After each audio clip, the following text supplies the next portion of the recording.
Welcome back to the Modern Mystic, where we fall asleep inside the quiet lives of history's greatest minds.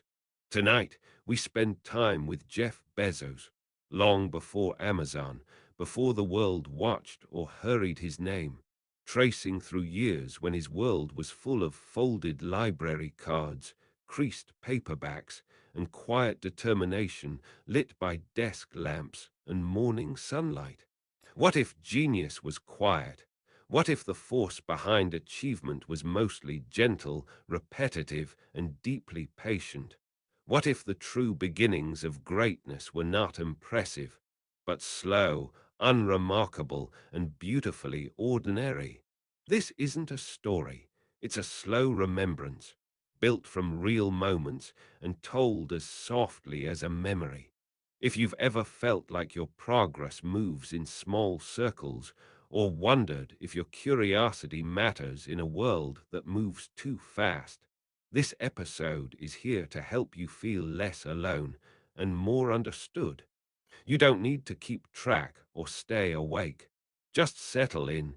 Even if this drifts into your dreams, it will still wrap you in the truth that life, real life, is allowed to move slowly. No need to focus. Let it play in the background as the edges of memory and possibility begin to blur and the life of Jeff Bezos gently unfolds. In a small, bright delivery room in Albuquerque, New Mexico, on a January morning in 1964, the first breaths of Jeff Bezos entered the world. The air was tinged with the softness of new possibilities. Nurses moved quietly across smooth-tiled floors. Outside, the sun pressed through hospital window glass, gentle, not yet harsh, filtered gold over white linen.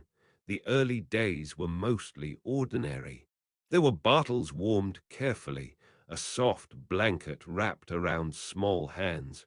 Voices, his mother's, Jackie's, always gentle, filling the space as much as the faint hum of the air conditioner in the background.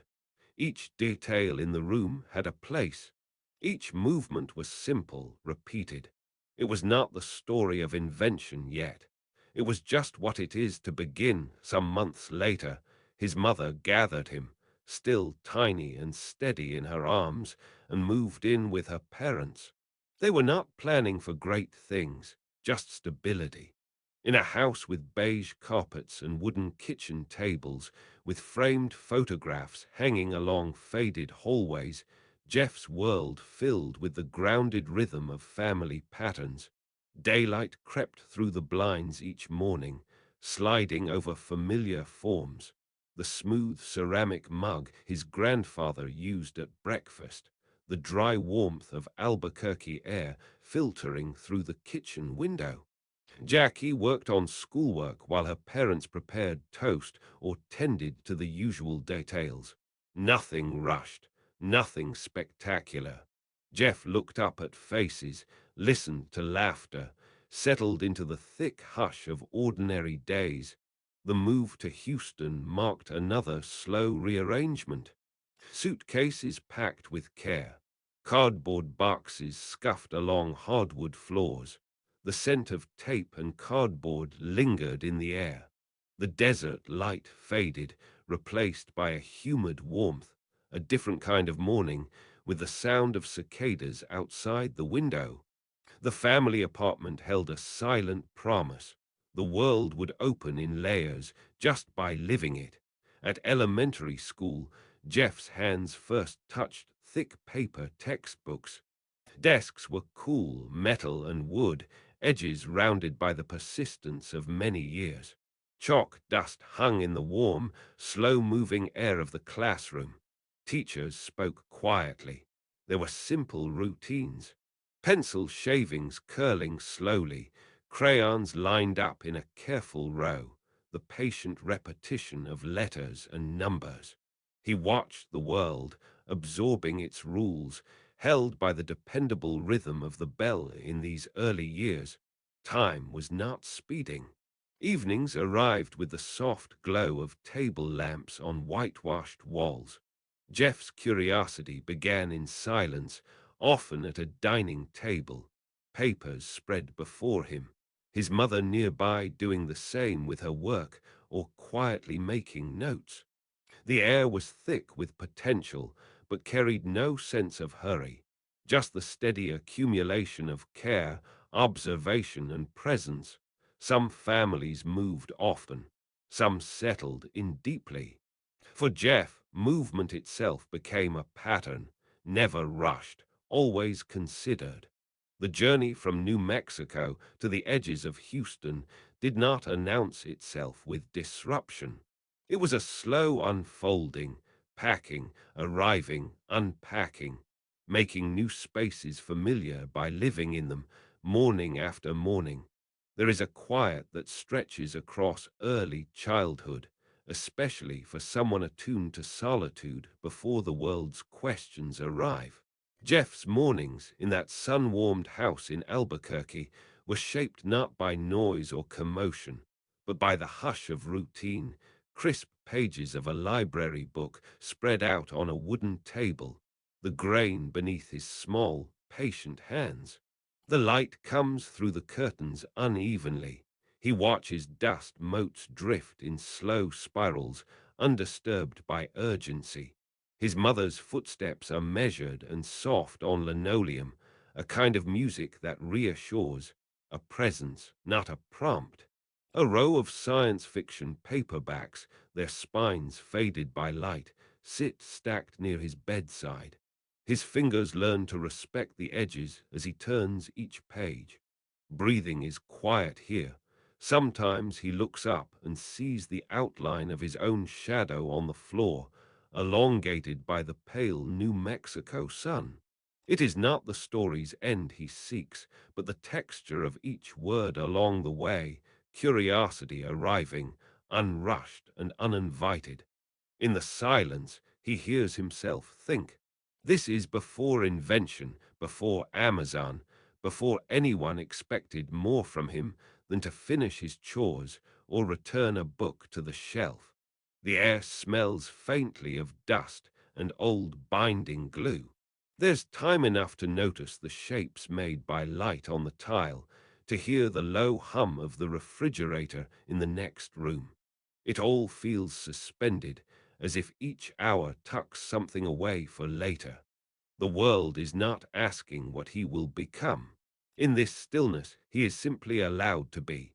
Sometimes, after a long stretch of reading, he walks slowly to the backyard, slip-on shoes pressing lines into the soft, sandy dirt. He bends to pick up a stone, feeling the heat it has drawn from the sun, its heaviness in his palm. He turns it over just once before setting it back exactly as he found it. There is a discipline in this, a kind of quiet respect for the ordinary. Each small act carries meaning, even when no one is watching. His soul seems to know. This gentle repetition forms a blueprint, shaping the contours of his later passions. Nothing is wasted here, not a single breath or moment of waiting. Most afternoons, the living room is dim and still. He can hear the low resonance of his grandfather's voice in another room, always steady, always patient. There are days when Jeff sits beside him in the workshop, hands folded quietly, watching the careful movements required to repair an engine or solder a wire. Metal tools line the bench, each placed with intention, none hurried. The scent of oil and wood lingers in the air. Jeff learns that solving problems need not be rushed. Solutions come from observation, not noise. The spiritual rhythm flows beneath. This early life, chosen or inherited, is not an accident. Every soul, it said, carries intentions into the physical world, an invisible plan unfolding through ordinary days. Here, Jeff's mind learns to listen, not to the clamoring needs of the world, but to something gentler. The heart knows when to wait, when to ask, when to trust a question enough to let it breathe. He doesn't chase answers. He lets them arrive one slow morning at a time. Now a soft evening settles on the house. Its windows glow golden, promising rest. Jeff's childhood, remembered only in fragments, is where the larger patterns begin. Patterns of silence, habits of inquiry, the slow gathering of self through steady, uneventful days. If greatness is inevitable, it is because the atmosphere was sacred from the start, empty enough to echo, quiet enough to fill. The soul's foundation is poured not in achievement, but in these silent, expectant moments, before anyone is watching, before the world begins to hurry. In the quiet mornings before the house awoke, a young Jeff would sit at the wooden kitchen table, tracing a finger along the grain of old pine. The surface was marked by years of cups set down, homework shuffled, conversations held in the easy hush of family routine. There was always a steadiness to the air, the slow rhythm of a home that valued both silence and presence. His stepfather, Miguel, known to most as Mike, moved through the house with gentle purpose. Born in Cuba, Mike's early years were shaped by a departure from all he had known. Childhood traded for uncertain crossings, the warmth of his first language left behind. He entered young Jeff's life not as a man with answers, but as someone whose patience was learned, whose achievements began with small, careful steps. At breakfast, the sound of ceramic on wood was as reliable as sunlight edging through the blinds. Milk in a pitcher, toast in a wire rack. There was never hurry, just the continuity of habit, each action teaching more than words could. Jeff's mother, Jacqueline, brought another kind of calm, a pattern of gentle encouragement, an insistence that books stayed within reach, and that questions were not interruptions but invitations. There was space in their conversations for the wandering mind. Even as work and money pressed against the edges of their lives, the kitchen table held them in a soft perimeter, unbroken even when silence was all that passed between. Sometimes, after dinner, Mike would review Jeff's algebra, pencil tapping lightly on lined paper. The room would fall into a softness marked by the faint scent of eraser dust, the muted ticking of a wall clock. Miguel's patience was a form of instruction, modeled rather than declared. Every pause gave permission to not know, to return again and again until the answer unfolded. There was never a sense that being lost was a failure, only a natural stop along a longer journey. In the living room, the faded upholstery carried the memory of countless evenings. Miguel's stories about his own childhood came out sparingly, a mention of family left behind, a recollection of learning English not through lessons, but by necessity. Jeff listened, absorbing the way persistence was not about grand gestures, but moments repeated across small years. The migration, the adaptation, the slow building of a new life. All of these things hung in the air, shaping a household where effort was not celebrated with trophies, but with the quiet pride of showing up again each day. Sometimes the day's end would settle over the family like a soft blanket. Lamps would be turned low, the click of switches gentle in the darkening rooms. In this settled quiet, Miguel's calm steadiness stood as both anchor and invitation for Jeff, a witness to the fact that what endures is not always exciting, but what is quietly kept, year upon year. There is a quiet in every family, beneath the words and the laughter, something felt but rarely named, like the low hum of an old refrigerator or sunlight filtering through kitchen shutters before anyone is awake.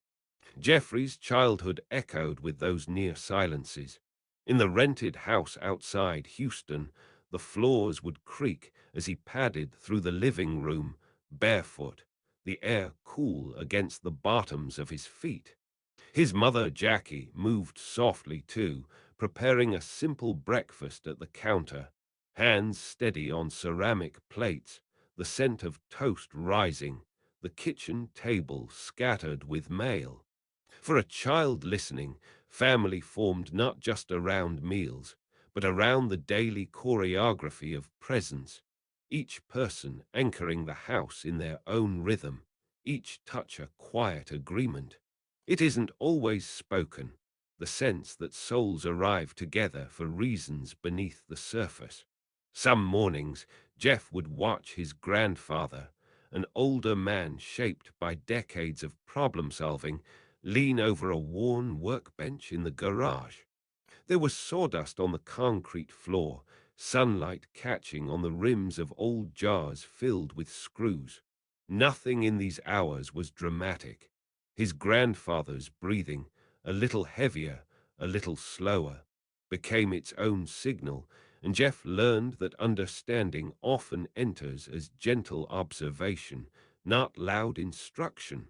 The invitation to belong was steady, as simple as passing a wrench or just standing together in comfortable silence. If family is where the soul's architecture is first revealed, it's not always through harmony. There were days when irritation sparked in brief flashes, awkward conversations, the shuffle of someone leaving a room too quickly, the small distance that can bloom between relatives. Yet even here in tension, a hidden wisdom curled. Each mismatch of temperament, each quiet misstep in tone, was its own kind of curriculum, a gentle nudge toward understanding self by feeling where you brush up against another's edges. Later in life, Jeff would describe his early years in practical, measured terms. He spoke of structure, of routines, the gentle repetition of feeding the animals on his grandparents' ranch, the disciplined care required for living things to thrive. In these patterns, the soul finds its own slow education. The barn doors would squeak open before dawn, the air outside carrying the smell of earth and hay. The hands-on work, filling troughs, mending a section of fence, tying rope with calloused fingers, became a quiet covenant. Family, in these moments, held its shape not by demand, but by the careful tending that endures in small, daily gestures. Sometimes, Jeff returned to his room in the evenings, closing the door without a sound, settling onto his bed beneath the fading sunlight. The pages of a paperback science fiction novel would rustle as he turned them. Even in solitude, the felt boundaries of family remained. Traces of conversations in the hallway, the wooden floor cold against his heels as he moved through the dusk. He belonged, yet he learned to listen inward. Each person was their own vessel, holding, containing, refracting the presence of others, shaping the household as surely as beams support a roof. There is a lesson that unfolds slowly here. That souls choose their alignments, that we enter families not simply to fit, but to see ourselves in relationship, sometimes in harmony, often in contrast.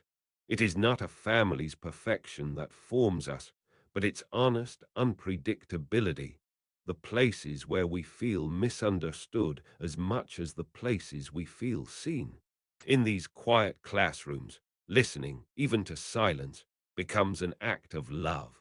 The story moves on, dusk stretching across those early rooms, and the rhythm of belonging continues, unhurried, for another day. In the hush of early mornings, before the Texas sun began to climb, Jeff would sit on the cool linoleum floor of his grandparents' house, toy pots scattered like small relics of curiosity, gears, wires, plastic shells lined up in silent order. The air carried a slight scent of yesterday's breakfast and the soft hum of a distant refrigerator. He would press each piece into his palm, feel the shape and weight, turning it over slowly, almost reverently. Each disassembled fragment, remote controls, kitchen timers, old radios, offered a question not just to be answered, but to be held. He didn't rush. If a screw fought back, he paused until his fingers found the right pressure. It was always about patience, about listening to what each small part had to say. Time slipped quietly here, measured not by chores, but by the slow process of understanding how things connected beneath the surface. Sometimes, sunlight crept through thin curtains, slicing soft lines across the worn table where he set his small experiments. Each morning, that quiet ache to see inside things remained, a pull toward what was hidden, not for the sake of breaking, but for the ache of knowing more. Paper and pens became companions. He would sketch the insides of what he took apart, mapping wires with faint strokes, numbers pressed into the neat grid of a notebook page. The wood of the table scratched gently against his arm as he leaned in, as if the surface was listening too. There were long afternoons spent alone on the porch steps, bare feet pressing cool stone, eyes tracing the clouds as they drifted beyond the edge of the awning. It was rarely loneliness, more like an awareness that the world was larger than any single moment. The dog might pad past, toenails tapping faded tile, offering a pause in the rhythm of inquiry. Even silence carried a subtle longing, a hum beneath the ordinary, asking, "What else is there? What am I not yet seeing?" The feeling grew each year, never urgent, always gentle. He would wander the aisles of libraries, fingertips trailing over the spines of books stacked heavy with the effort of other minds. The scent was always the same: dust, glue, soft hints of sun-warmed paper. He didn't just read for answers. He read to sit inside someone else's quiet, to learn how they framed their questions. Sometimes he would leave a book unopened, content to hold it for a while, the texture of the cover grounding him in the weight of possibility. In these hours his world was small, lit by task lamps, smelling of solder, hushed by the thick fabric of curtains pulled closed. But inside, the ache to discover grew and softened him all at once. It was a slow ache, the kind that follows anyone quietly searching for what lives beneath the surface. Each moment of curiosity unfolded without fanfare: a turning screw, a pencil's line, the hush of a room holding its breath. Even when others passed by, their footsteps drifting down the hall, that longing never faded. It wasn't noise he needed or company. It was the gentle permission to keep looking, to be shaped, day after day, by something deeper than what could be seen. Some nights Jeff would feel the strange ache move through him, an unsettled weight in the center of his chest, not from the world outside, but something seated deep inside. The beige carpet in his childhood bedroom muffled his steps as he drifted from bookshelf to window, dusk pooling softly in corners, the hum of a distant television just out of focus. He could sit for an hour at the edge of his bed, unopened paperback balanced on his knee, feeling the longing, so familiar, so quiet, it had no words. He learned by now that this ache wasn't just about wanting answers. It was a homesickness for something he'd never quite known. He would run his fingers along the well-thumbed spine of a science fiction novel, the pages a little warped from repeated touch, the smell of paper and glue mixing with the faint scent of fabric softener on his shirt sleeve. Even as stories of other worlds promised escape, they also reminded him of a gap, an invisible lack between what was and what ought to be. He wasn't only looking for information. He was searching for a place where his curiosity could finally come to rest, a place that felt like home inside the questioning itself. Outside, the air cooled. Distant sprinklers clicked on, marking summer's evening rhythm. The sound was comforting, yet a reminder that routine could not mask the emptiness he sometimes felt. He watched the darkening sky through thin curtains and realized he wanted connection, but not just with other people. He yearned for connection with meaning, that invisible thread linking his inner world to something larger. Solitude was a long-time companion, but in its softest moments it revealed a gentler truth. Sometimes the sense of lack arises not from scarcity, but from an inner orientation that imagines itself apart, exiled from the center. He thought often of questions about stars, computers, people, questions that seemed to multiply the more he tried to answer them. His notebook sat open on the desk, its pages filled with small, exact handwriting, graphite smudging the side of his hand. Each line was a practice in presence. The more he wrote, the more he realized he could not write his way back to belonging, only bear witness to the longing itself. And sometimes, in those stillest moments, the ache softened just enough to let in something gentle, almost like light. He learned to move through the emptiness slowly, not fighting or filling it, but becoming familiar with its shape. Curiosity did not cure the longing, but it transformed it into movement, a way to be alive inside his own inquiry. Sitting cross-legged on carpet, house quiet all around, he understood that the ache was not punishment or flaw. It was a doorway, an invitation to remember what he had always known in the background. Belonging is not granted by external answers. It is remembered when we turn toward the longing, not away. And so, before the world ever watched, before ambition had a name, he learned to rest inside the gentle ache, letting it soften the boundaries of his searching mind, until even homesickness felt like a kind of home. The sun was just rising over Houston, its first light slipping slantwise through faded blinds onto a kitchen table cluttered with notebooks and bits of wire. Jeff, not yet the man everyone would one day know, sat at the edge, barefoot, elbows against the cool laminate. The scratch of a ballpoint pen marked up the margin of another solved or unsolved problem, the ink sometimes skipping, sometimes running too fat. Each morning, before the house fully woke, he quietly tested the designs he'd drawn at night. A solar-powered contraption that barely spun, a simple alarm circuit that still let the clock buzz too early.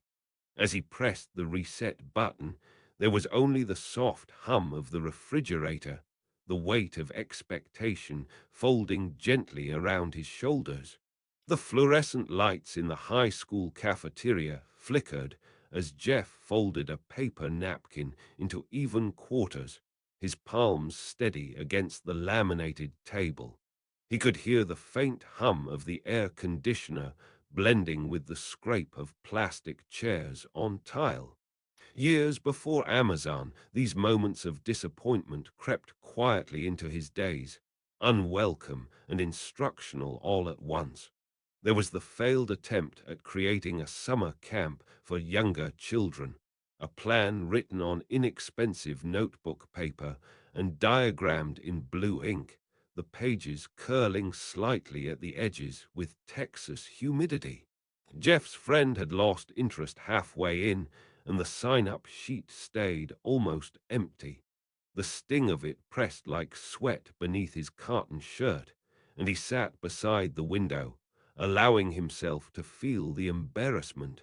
He would sit there a little longer, watching the shifting afternoon sun as his mind moved uncertainly between discouragement and the quiet urge to try again. In the library after school, the muted click of the librarian's shoes on linoleum called him back from his trance.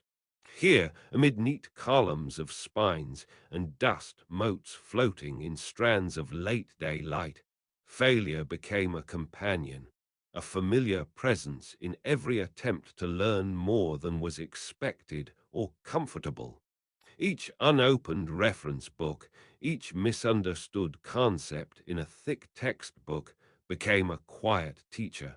The sound of pencil against note card felt patient, even as he erased more often than he wrote. Sometimes he stared for minutes at one particularly worn table, imagining how many students before him had felt equally stuck. His hands pressed flat against the smooth wood, as if seeking reassurance from generations of others who had been forced to wait. The memory of setbacks folded into the mundane rhythm of those afternoons.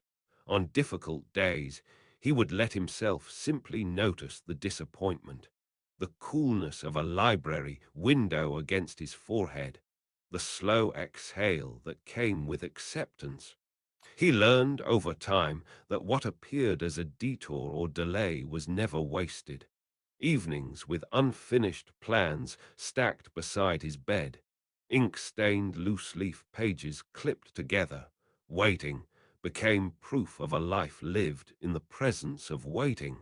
The moments of inaction grew sacred, each one weaving quietly into the fabric of his becoming. Instead of rushing against what hadn't worked, he allowed himself to rest in the pause, to sense that something was still forming beneath the surface.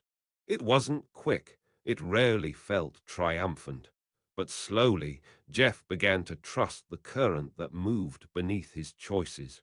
The rhythm of his learning slowed further, as if each missed opportunity was a gentle invitation, an opening to reshape his next question and to move in a new direction, even if he couldn't see why yet.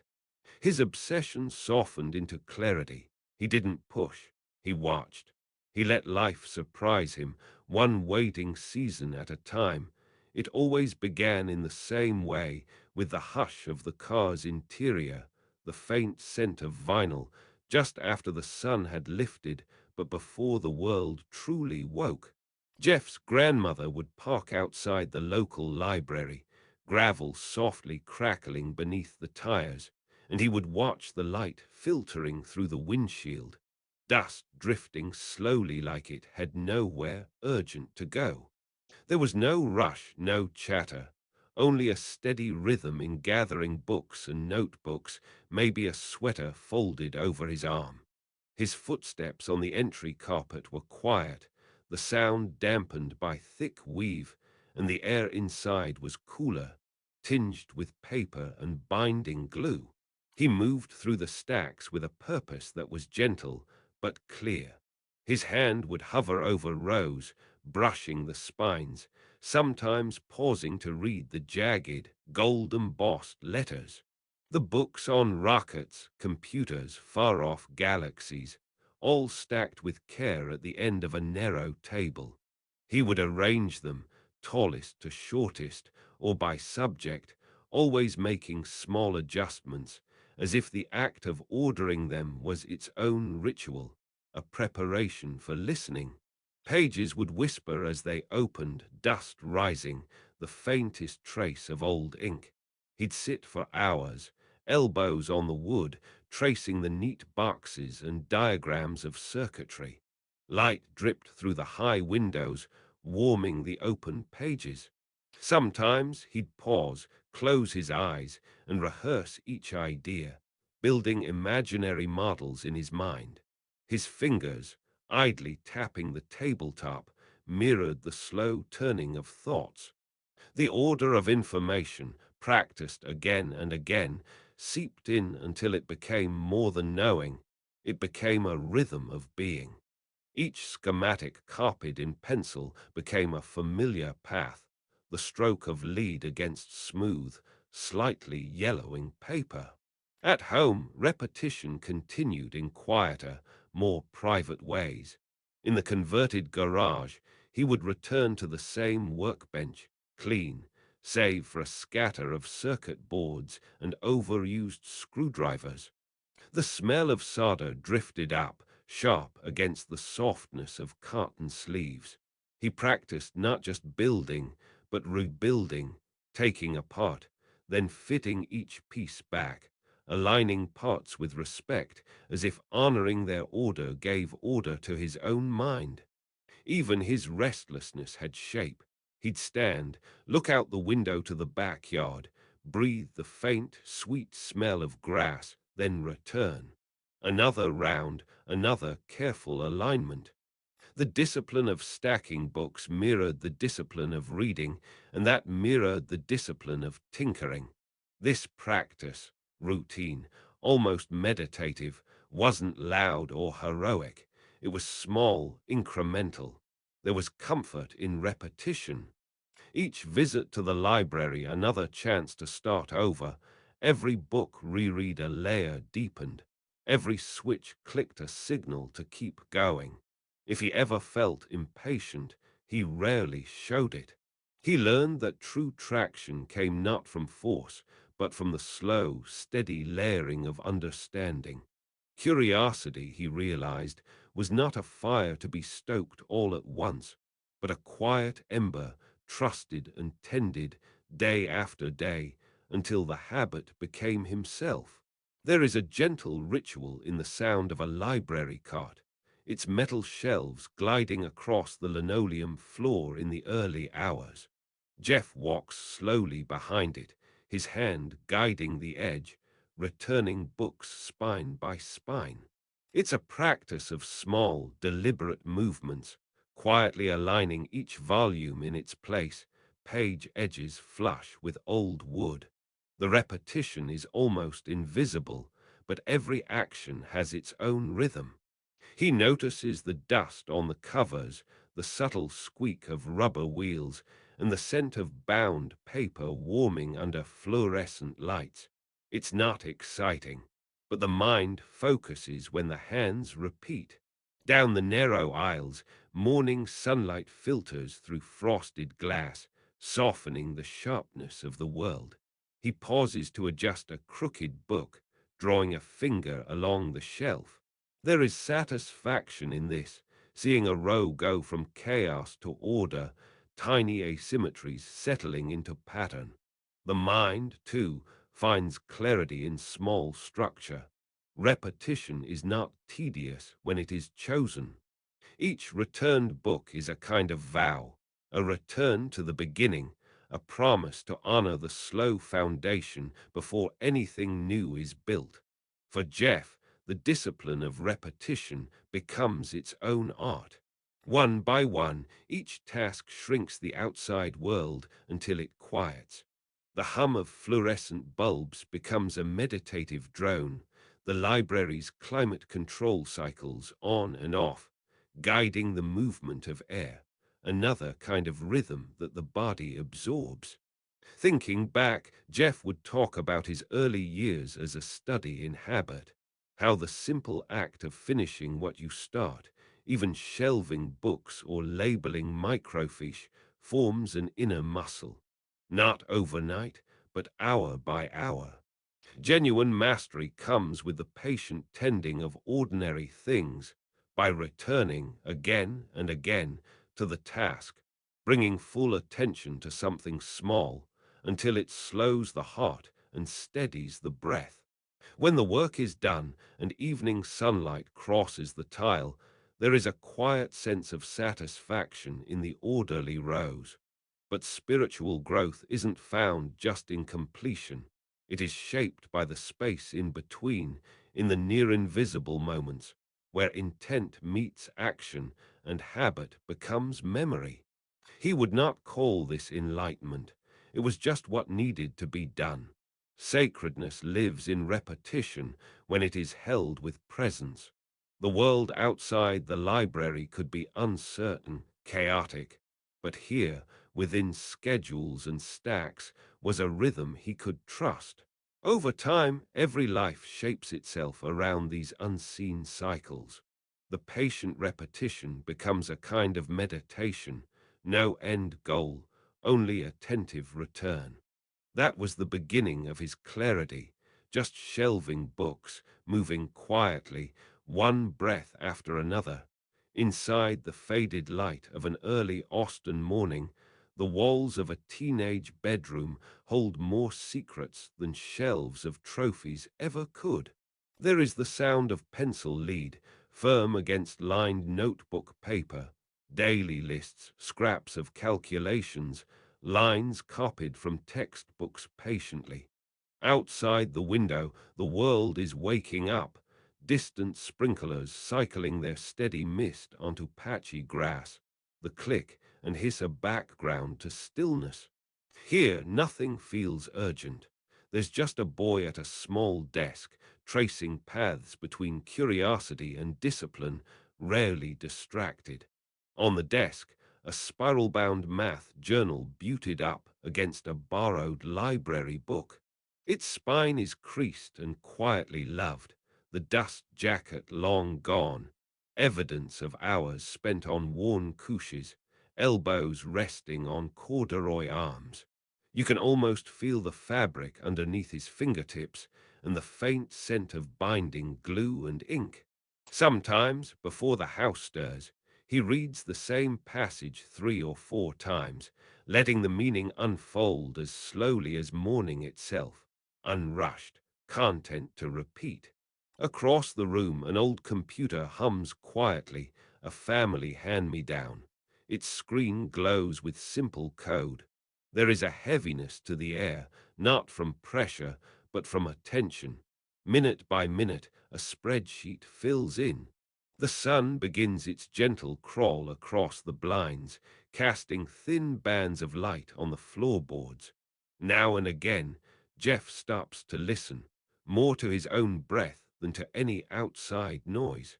The silence stretches out until it feels more like a sanctuary than a lack. These are not scenes that anyone photographed. During high school, the headlines and applause lay somewhere in the improbable future. What mattered was the reliable rhythm, waking up early, making a plan for the day, following it, however ordinary. There were scholarships to organize, science fair entries to refine, a coming graduation to prepare for. The work was done on a kitchen table still dusty from toast crumbs, under lamplight that left warm pools on his schedule and essays. This is where devotion happens, quiet, invisible, interrupted only by the small rituals of teenage living. A glass of water on the dresser, the low scratch of a chair against linoleum, list after list written just because a growing mind needs somewhere to go. It's in these repetitions that conviction quietly grows. There is no rush. No one is watching.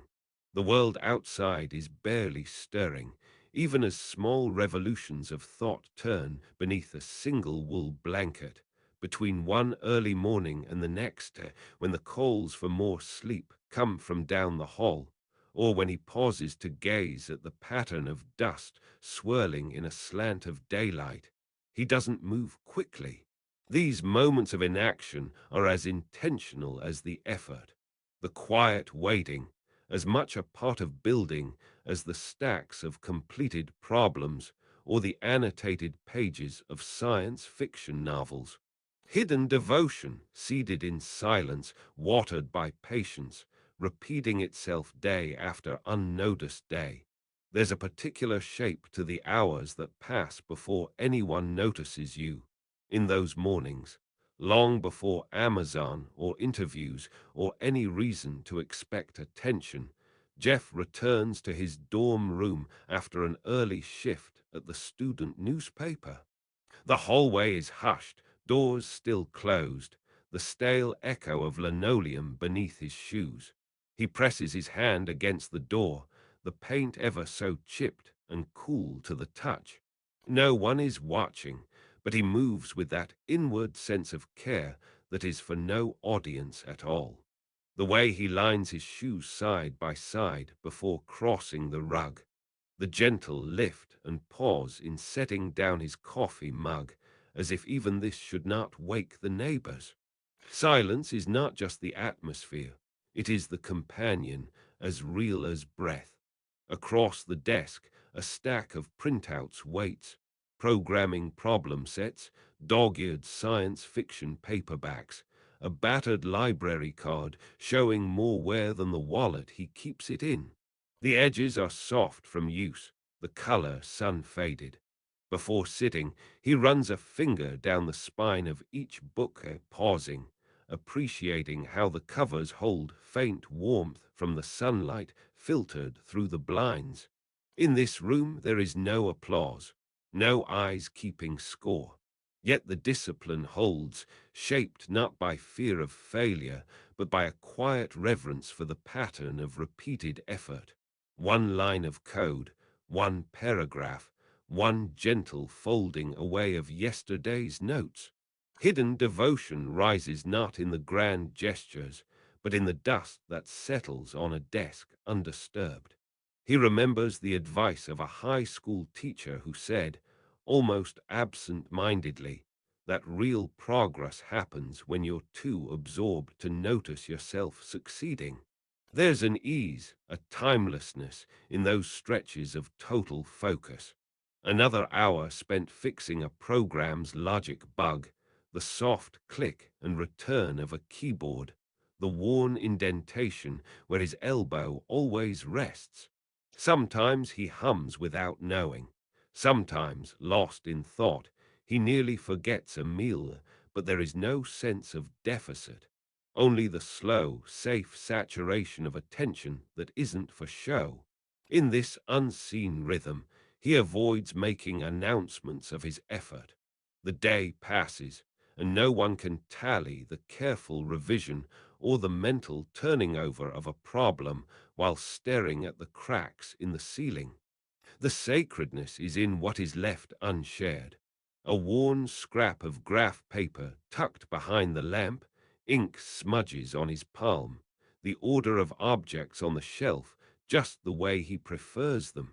The certainty that he is not being watched allows him to give fully, to lose the brittle edge of self-consciousness and drop into a softness, a discipline felt in his bones, unremarked.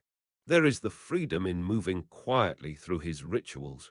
He sharpens a pencil without hurry, letting wood shavings gather, noticing the sound but not needing it to signal anything. The kettle boils for tea. Steam fogs the window. He sits, wraps his hands around the mug, and lets the heat move into his knuckles. The world outside is busy, but in here nothing needs to rush. No outcome needs to be pronounced. If he solves a problem or only begins to sense its outlines, that is enough. It's a truth that lives quietly inside every person. The unknown work, the unseen movement, the long devotion that shapes character when no one will ever know. He watches a sunbeam shift across the floor, the way dust floats, barely visible, best seen when one stops to look. Excellence forms not by striving, but through sinking into the process so deeply that the act itself is the reward, not the result. He does not hurry the conclusion. He does not keep the score. In his world, sacred boredom is a kind of grace, a whisper in the early light, a proof that what isn't witnessed is often worth the most. It begins like so many mornings before bright ambition or public expectation. The desk is old but sturdy, its wood holding the marks of many hours, coffee rings, pencil scratches, faint thumbprints where a hand has rested. Jeff sits quietly in a swivel chair, ankles crossed. A thin beam of sunlight drifts in at an angle, catching dust motes on their slow, private dance. His hands move methodically over a spread of computer manuals and scribbled code on loose paper, the kind of code that builds steadily over days, dense with notation. The plastic keys near his fingertips are smooth, slightly cool before they warm to touch. His mind, even now, is steady with inquiry, never frantic, always relentless. There's a hum to the room. The computer's fan, the buzz of fluorescent light overhead, a muted city beyond the window. These are the hours before distraction. He loves the solitude here. A navy blue mug sits beside him, half-drunk black coffee cooling. He sips, pauses, and then returns to the terminal. Each line of code is a problem to dissolve slowly, sometimes staring so long that the cursor seems to blink in time with his heart. He leans forward, shoulders soft but unmoving, back straightened by habit from years in libraries. There is only the rhythm of fingers on keys, the rustle of notebook pages turned. He circles a segment, then writes a question in careful block print, not for anyone else, but for himself. The silence is unbroken except for the mechanical clack and an occasional, controlled exhale through the nose. Later, when he stands to stretch, the floor creaks under him. He walks to the window, glass cool against his palm, the outside bustle dim. These intervals matter, the unhurried rhythm between bursts of focus. This is not energy spent in frantic movement, but in persistent, almost sacred, return to a single problem. Even as others might lose patience, he grows more absorbed, attention deepening like water. The lamp on the desk is turned slightly to the left, casting a gentle circle that lights only the essentials. There's a notebook set aside, a place for ideas too big or strange for the present task. Inside are fragments, possible solutions, lists, the beginning of something that might one day grow. The pages rest, heavy with ink and intent. His mind returns again and again, mapping patterns through hours that blur. No one is here to see how slowly it happens, how he lets the problem deepen before a decision ever appears. In these stretches, there are no spectators. Obsession in this room is just attention, persistent, unrushed, anchored by the ordinary. The feel of the paper beneath his pen, the breath he takes before another line, the certainty that every great structure begins as a series of quiet, deliberate acts. Genius here is only the patience not to turn away, the discipline to keep sitting with the question until the next piece clicks in. He pauses, straightens one stack of notes, and returns to work, as if he never left at all. Sometimes, in the quiet overlap of late evening and early morning, Jeff's room was gently illuminated by the lamp on his desk, its dull gold halo stretching just enough to touch the corners of a well-worn notebook. The house would be still. The texture of the air was different at these hours, thicker, as though holding secrets. He would sit in the middle, barefoot on the cool carpet, pen in hand, as he methodically mapped out ideas that refused to let go of him. The scent of ink, the scratch of each letter, all felt oddly grounding, obsession, when filtered through the lens of a larger vision, changed shape. It was no longer compulsion, but a channel for meaning to move through. Nights like these, Jeff followed the trail of his curiosity as if it were a thread sewn into fabric, patient, repetitive, but driven by the hope of seeing what the pattern might reveal. A glass of water nearby, condensation clinging in slow beads, reminded him to pause, and sometimes that was enough to center the ache of wanting to know more. It wasn't just the hunger for answers, but the sense of being called forward, not outward into noise, but in toward quiet clarity. His desk was crowded with science fiction paperbacks and stacks of yellow legal pads. The thick, pulpy pages bore the impression of many hours spent outlining, circling, organizing. The click and glide of each page turning was steady and rhythmic, each small gesture a layering of intention. Even when thoughts tangled or momentum faltered, he learned to stay at the desk not from force, but devotion. Obsession, when seen as alignment, brought a kind of relief. Sometimes he stood by the window, watching the suburban dimness wrap around the houses. It was silent except for the occasional rustle of night air, and in that stillness he felt less alone with his intensity. Purpose seemed to unfold inside the tension, an invitation to let curiosity become direction. Like two magnets held at just the right distance, tension became focus, possibility unclenched into progress. He sensed that the challenge was not in resisting the pull, but in clarifying what drew him deeper. This he accepted slowly, breathing in, breathing out. A small desk lamp casts a quiet circle of light onto a clutter of books and legal pads.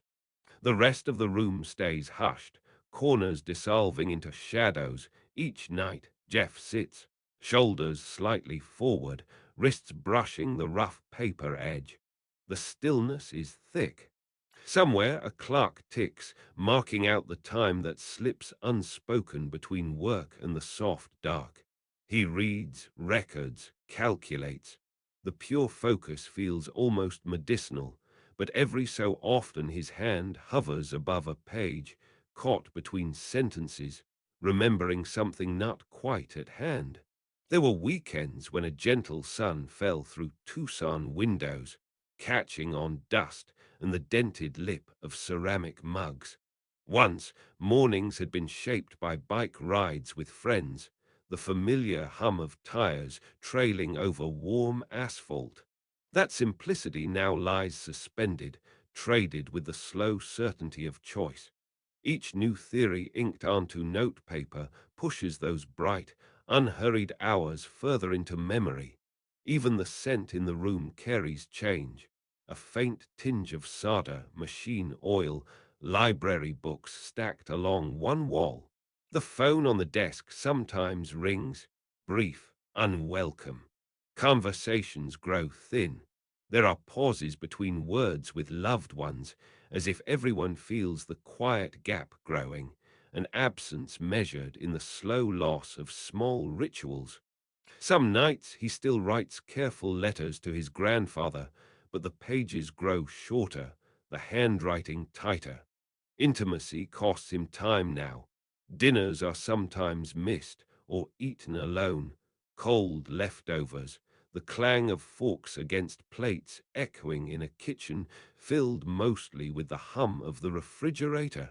There's devotion in the repetition, waking early, staying late, marking days by the schedule he sets for himself, not for anyone else. That discipline keeps him rooted, but costs him something softer, a type of listening that doesn't have answers. There was once laughter at the dinner table, games that stretched toward midnight, guitar music strummed softly through the house. Now the rooms seem quieter, the lingering notes replaced by a steadier, lonelier rhythm. Every new step forward demands a small letting go. Friendships flicker at the edge, conversations replaced by the steady march of projects and promises. His eyes tire easily, the world coming in through the window, a shifting light, not quite as bright as he remembers. With each line marked through a notebook, the clarity that's so hard won is shadowed by regret, almost too quiet to shape into words. But it's there, between every moment gained and every ordinary thing left behind. There is earnestness always, but beneath it now, a steady pulse of sacrifice, barely audible under the rustle of paper and the relentless hush of late-night focus. A lamp clicks off in the corner of a small home office, leaving the last of the desert dusk to stretch across the cream carpet. There is a sense of something being left behind, a notebook slid quietly into a bottom drawer, its graphite marks unfinished, ambitions paused on a line. Jeff once held the cover each night, feeling the gentle resistance of paper against calloused fingertips, the slight warmth that lingered on his palm after closing it. Now it rests among faded manuals, old library receipts, a single weathered paperback with the faint imprint of his thumb. Some losses are not loud. They do not shatter or demand a scene. He felt these quiet disappearances early. The last summer evening before school returned, the subtle clarity of a hypothesis that dissolved at dawn, the unspoken moment when childhood curiosity gave way to something harder, more practical. There was the shelf in his grandfather's garage, boxes labeled for inventions that never reached daylight. Sawdust gathered in the corners, drifting with the soft breath of the fan, a stillness in the air that stayed unbroken long after the tools were put away. The texture of the losses stayed with him. There was the library table, cool grain under his arm as he read, a book closed suddenly, not out of boredom, but because the answer he hoped for was not there. Sometimes what disappears makes the deepest impression, pressing into the mind like folded paper, seems barely visible. His early journals speak only in fragments, a formula half erased, a question with no solution, a list of books never borrowed. Each was a vessel now empty, but the space where something once was became fertile in its own right. He often returned, in memory, to the scuffed tiles by the science shelves, each step marked by the hush of rubber soles, the roughness of spines that no longer stood in neat rows. When books went missing or magazines were worn past use, he noticed how new stories would appear. The gap was not a void, but an invitation. Loss did not end his momentum, it shifted his rhythm, as compost shifts into soil, invisible but essential to growth. At the kinetic heart of his problem solving was this slow surrender, the willingness to let ideas break, projects expire, certain hopes slip through the cracks of attention. The discipline was not only in his structured mornings, but in his gentle acceptance of what could not be kept. The form could change or empty and still hold value. In every moment he abandoned a dead end, slid a draft aside, let a code scrap go unwritten, left a sentence unfinished in the margin. Something beneath the surface was quietly reshaped. And so, as darkness expanded against the windows, Jeff lingered in spaces where tasks had ended. The afterglow of creation, the gentle mess of early effort, all became part of his inner compost. He learned without ceremony that what was lost did not vanish. It enriched every renewal that would follow as silence settled. He accepted the emptiness as its own kind of fullness, letting each small surrender deepen the roots below his next beginning. In later years, Jeff's pace became a shade quieter, though still deliberate. Mornings sometimes started with the rough texture of the kitchen counter under his palm, a mug held steady in aging hands, the steam from green tea curling into the air. He would let himself be still, feeling the silent weight of his body in the cushion of the breakfast chair, a ritual so familiar it almost disappeared. Books drifted in and out from the living room table, covers scuffed from many readings. He no longer finished every volume. The compulsion to devour every page had softened. Sometimes he just ran his thumb across the spines, remembering what each story once offered.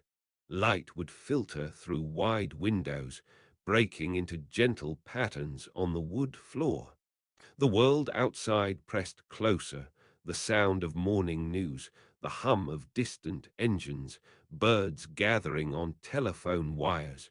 Even with ambition echoing in the house, something else, acceptance, lived here now, quieter than before. Occasionally there were visitors, colleagues, friends, or family, all with questions and plans, the future outlined in neat phrases. But when their voices faded and the door latched again, there was a release. Alone, Jeff breathed into long silences, letting his decisions settle out. There was no urgent need to control the outcomes anymore. Just observation. He returned to the tools of his youth. Yellow notepads, black ballpoint pens arranged with care. He would sketch out thoughts, not always to solve, sometimes just to watch his mind wander. That rhythm, the friction of pen on paper, the steady exhale, carried him back to quieter versions of himself before history had noticed. He had begun to see that discipline was less about striving, more about returning again and again to the thing in front of him. As age came, he saw his younger selves as guests in memory, voices echoing down the halls. What once felt sharp, regret, worry, even pride, smoothed out in the softened light. In reflecting on decisions, he spoke more of minimizing future sorrow, not erasing past mistakes. Now, late afternoons stretched longer. He watched the shadows reach across the floor, felt their gradual movement. There was a kind of sacred boredom here, a willingness to sit and let intuition speak in quiet tones. He remembered how curiosity moved before achievement, how listening, truly listening, required stillness instead of urgency. Each passing year was not a letting go of intensity, but a refining, a gentle turning toward what endured beneath desire. A lamp flickered on as dusk rolled in, casting warm halos over folded napkins, over the slow stack of unread letters.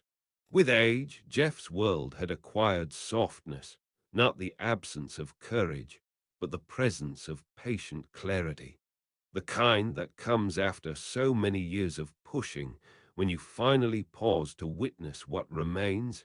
The end of day revealed how striving can transform into gratitude for the path already traveled. With every breath, he sensed the narrowing of future regret and the expanding peace of a life examined, not just achieved.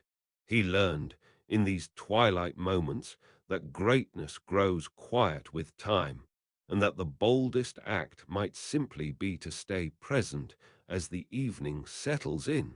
Aging is not so much an event, but a widening space, a slow waking to what has always waited beneath the surface. In Jeff's quieter years, the edges of urgency were worn down, not by defeat, but by presence. There are afternoons when the light on his desk turns golden, dust drifting in lazy currents above the scattered notes and dog-eared corners of books he's read and reread. The clerk's hands move, barely noticed. His thoughts move more slowly still. One summer, a familiar mug, its handle smoothed over years, rests beside legal pads filled with looping ink. He sips, then looks out the wide window as the sun angles down. In this silence, he isn't searching for answers. He listens for the questions that return each year, like birds circling back to their nesting grounds.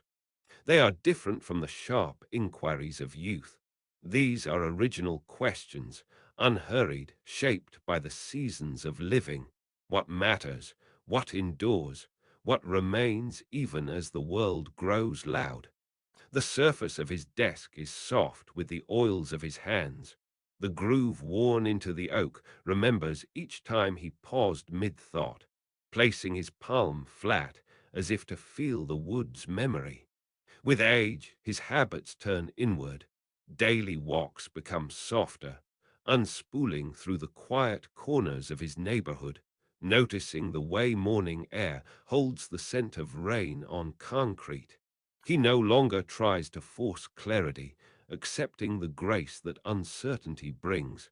The library, once a place for gathering answers, now holds space for him to wonder. He has learned that everything is temporary. The pages, the ideas, even himself. There are passages he visits over and over, returning not for novelty, but for the comfort of something familiar holding just enough unknown. In one corner of his home, a lamp glows softly beside a stack of books. He picks up a novel, runs his fingers along the wavering paper edge, and settles into stillness. The pace slows. The need to prove softens away. Each breath becomes a doorway. He pauses, feet pressed into worn carpet, and simply listens to the hush that age delivers. Not every lesson is clear. Not every question needs an answer. Growing older, it seems, is less about collecting and more about returning to the earliest fascinations, the original curiosities that shaped him long before the world ever noticed. Letting go of knowing, he finds something like freedom.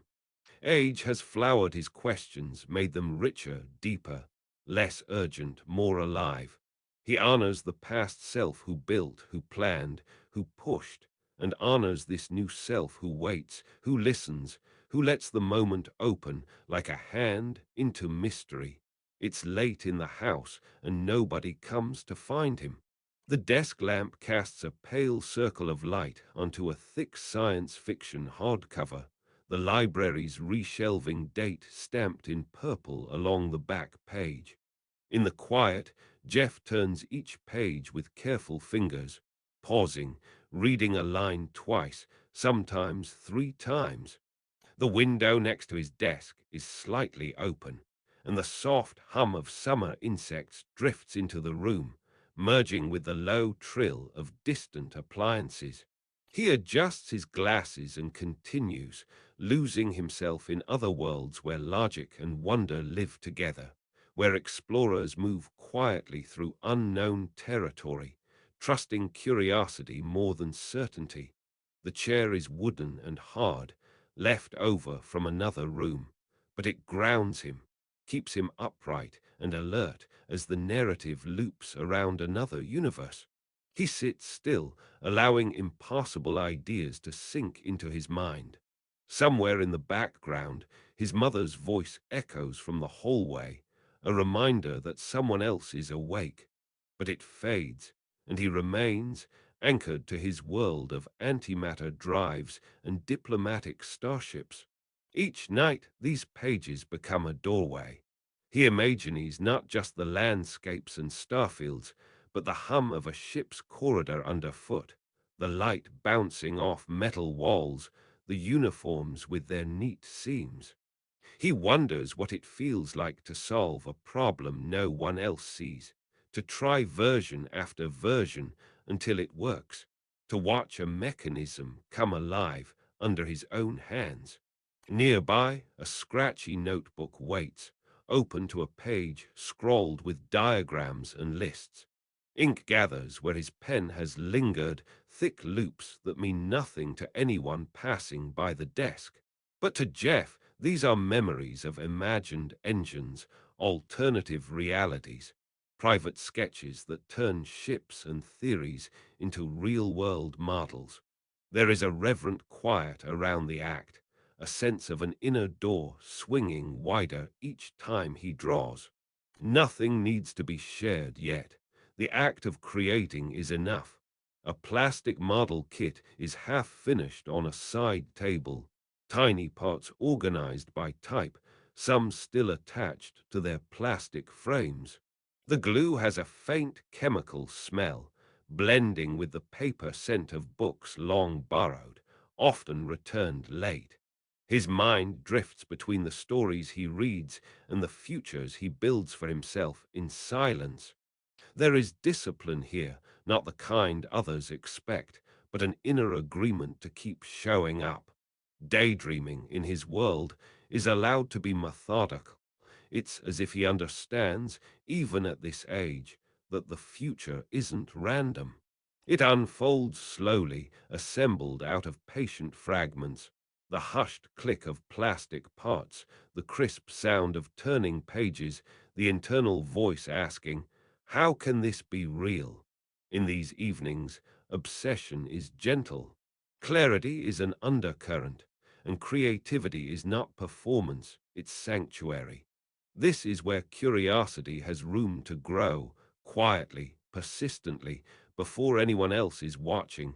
Outside, the night cools the glass, and Jeff leans in closer, tracing ships and stories with his eyes closed for a moment. Not to sleep, not yet, but to remember what it feels like to live there, in a world where inquiry is never hurried and every slow hour matters. The room is unchanged from the hour before.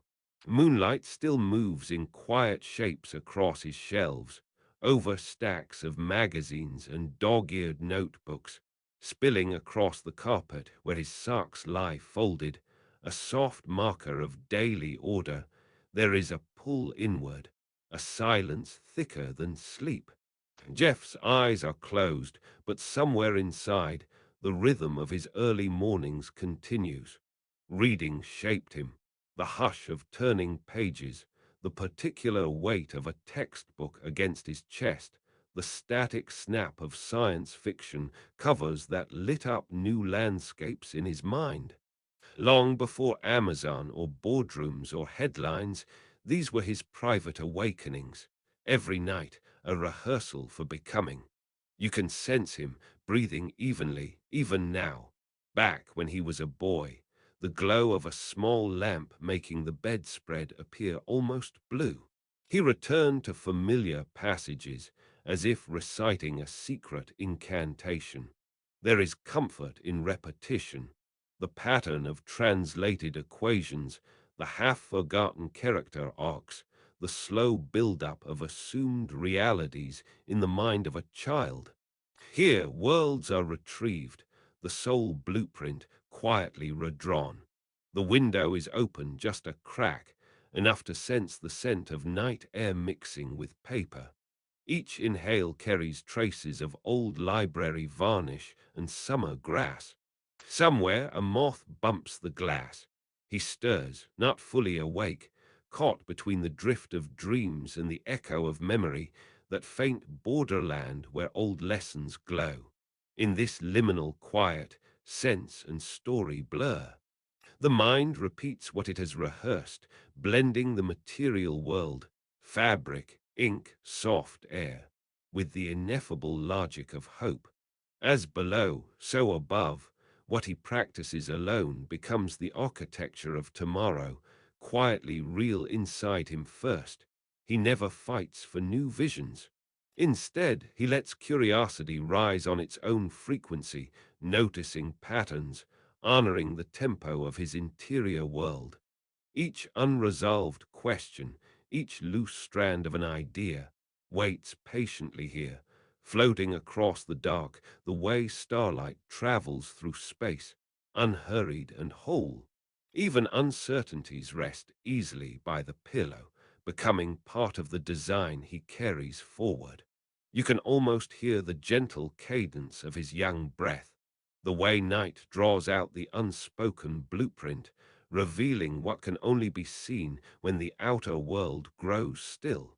Assumptions hum beneath the surface, soft as a lullaby. He is tuning himself, night after night, to the frequency of what's coming. Somewhere in the valley of early morning darkness, his room would hold its shape, four corners, pale walls, the slow warmth rising from an old vent near the bed. He woke before anyone else. There was a hush that thickened the air, folding around him as the world slept. Across the hall, the kitchen clock ticked, but it was still too early for footsteps. In the quiet, Jeff would sit on his faded bedspread, listening for nothing. Sometimes his hand brushed along the spine of a battered paperback, science fiction, stories bigger than the room, but the room itself felt infinite in its stillness. His feet touched the wood floor, cool beneath worn socks. He walked softly, easing open the door so it wouldn't catch. The hallway trembled with the faint glow of a nightlight, pale amber drifting across a line of carpet. Each step was its own small discipline, a ritual he practiced often, moving without sound, breathing without hurry, studying how a day begins when no one else is watching. Before the sun reached the windows, he'd already chosen which book to open. He'd settle at the kitchen table, elbows propped on smooth laminate, the scent of old paper mingling with the trace of yesterday's toast. Outside, the world was still blue and silent. These hours belonged to nothing but questions. He'd flip a page, fingertips grazing the print, pausing between sentences to notice the way his own breath slowed. No hurry to finish, no expectation of achievement. Only this, the quiet between paragraphs. It felt as if the universe offered permission not for greatness, but for noticing. Here he became attentive, not just to the book, but to the room itself. Silverware left to dry beside the sink, a square of sunlight beginning to shift on the counter, the click of the refrigerator steady as a metronome. In these small details he learned patience, each one a lesson in returning again and again to what was right in front of him. Before problem solving, before answers, there was just the commitment to observe. Some mornings he'd close his eyes, resting his head on folded arms. The tabletop was cool, grounding. He'd listen to the faint hum of the house waking up. Each sound, pipes quivering, steps above, the faintest breeze against the window, reminded him of a world that existed long before his questions. Rituals of stillness, built before the day's complications would begin. He didn't know this was solitude. To him, it was simply the shape of morning. Not lonely, not waiting, just inhabiting the quiet, trusting that the silence held something worth returning for. As his eyes opened, as daylight began to press through the clouded glass, he gathered his belongings for the walk to school. Journals, pencils, another book tucked beneath his arm, always holding, always carrying a piece of those secret, invisible hours where nothing happened, but everything was prepared. Some mornings seemed to stretch inside themselves, soft as the flannel shirt Jeff would wear against the early chill of a Texas dawn. The house was quiet. You could hear nothing but the faint tick of the clock above the stovetop and the padding of socks across linoleum. The scent of brewing coffee drifted through the air, settling in the wooden beams overhead, filling the hour with a grounded steadiness. He would sit at the kitchen table, elbows resting on the cool surface, pages open before him, his fingers idly tracing the seam where two sheets of notebook paper overlapped. In those hours, before any demand arose, purpose didn't announce itself with noise. It drifted inward when there was almost nothing else, when the outer world became background, no louder than the hum of the refrigerator. There's a way that emptiness collects itself, not as void, but container. Silence as invitation, and a young man would sit, breathing in, letting thoughts gather and dissolve, each trace of pencil on legal pad etched with the same quiet presence. Some days he'd spend hours reading, science fiction first, then technical manuals, sometimes switching to journals that felt dense and inscrutable. His eyes would move from line to line, but at the edges of awareness, the room faded. Dust motes danced in a shaft of sun that slipped onto his forearm, turning the familiar into the sacred. The texture of the page beneath his hand, the slight catch of a staple when he turned to the next article. These small things bore the truth of his descent, less ambition than attention, less seeking than surrender. You could hear, on certain afternoons, the distant rattle of his grandfather's tools out in the workshop. Instead of distraction, it became another shade of silence, a dull percussion that reminded him of the world's patient persistence. Years from now, others would say he was driven, but it was deeper. He practiced becoming empty enough, waiting on inward clarity, letting the room fill with stillness until a single idea would land gently, like a feather on water. Sometimes nothing came at all. This, too, was allowed. The page could remain blank for hours, his fingers resting, listening to the luminous quiet that blanketed him like wool. Day by day, it was this practice, not achievement, not applause, that was teaching him what it meant to descend into purpose. In those hours, he didn't need a reason to continue. He allowed meaning to drift up from beneath the surface, not summoned by force, but welcomed through patience. Silence was the descent, the slow letting go of what needed to be impressive, the soft turning inward where life would eventually gather itself into action. He would tidy the table, folding his notepaper into neat rectangles, stacking books by the window ledge,